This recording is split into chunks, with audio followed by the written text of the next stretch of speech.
Lo pasti udah paham gimana peran besar dan keberhasilan Bung Karno dalam kemerdekaan Indonesia.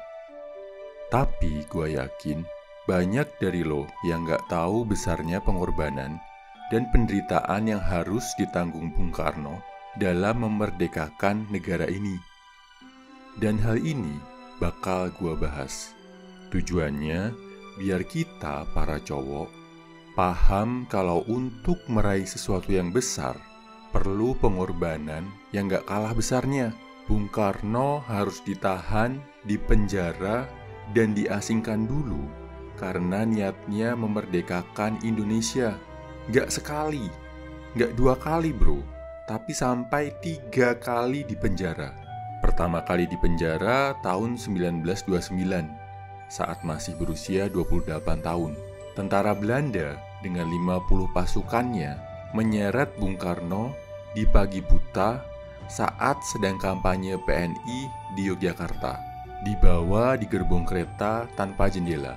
Akhirnya dimasukkan ke penjara Bancai, penjara yang terkenal seram karena dipakai untuk menahan rampok, begal, dan maling.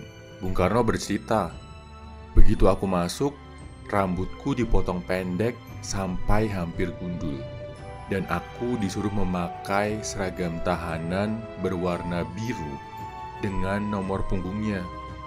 Di penjara, Bung Karno menulis sendiri nota pembelaannya. Judulnya Indonesia Menggugat.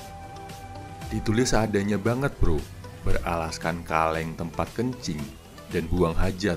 Celakanya, pembelaan itu nggak bisa menyelamatkan Bung Karno dari vonis 4 tahun penjara. Setelah 2 tahun, ia dibebaskan karena banyak tuduhan yang tidak terbukti. Tapi tetap kan bro, kebayang gimana rasanya berada di dalam penjara selama 2 tahun dengan fasilitas seadanya. Nggak kapok, Bung Karno terus berjuang untuk kemerdekaan. Akhirnya tahun 1933 dipenjara lagi bro. Diasingkan, dibuang jauh ke Flores. Karena jauh dari Jawa, namanya hampir dilupakan tokoh perjuangan lainnya. Keluar dari Flores, Bung Karno lagi-lagi tetap maju dengan aktivitas politiknya. Akhirnya ditangkap lagi di tahun 1938. Kali ini hukumannya cukup lama, hampir 4 tahun. Dibuangnya juga cukup jauh, ke Bengkulu.